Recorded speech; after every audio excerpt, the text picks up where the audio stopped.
(12:3) и спокойно спечелиха мача.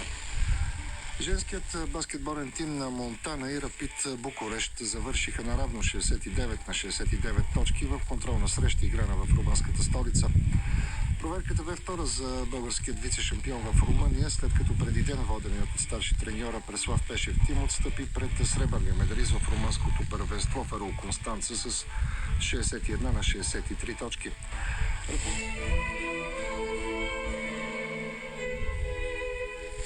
В четвъртък съперник на нашия отбор ще бъде местният шампион Сепси, чийто екип носи националката Борислава Христова. И към новините от тениса, Виктория Томова се класира за втория кръг на турнира в Букурещ от сериите УТА 125 с награден фонд $115 000. Поставената под номер 2 в схемата българка се справи на старта с 21-годишната квалификантка от Русия Дария Астахова с 6-1 и 6-2 за малко повече от час. Томова започна доста уверено от двубоя, осъществи пробив още на старт и след 2-1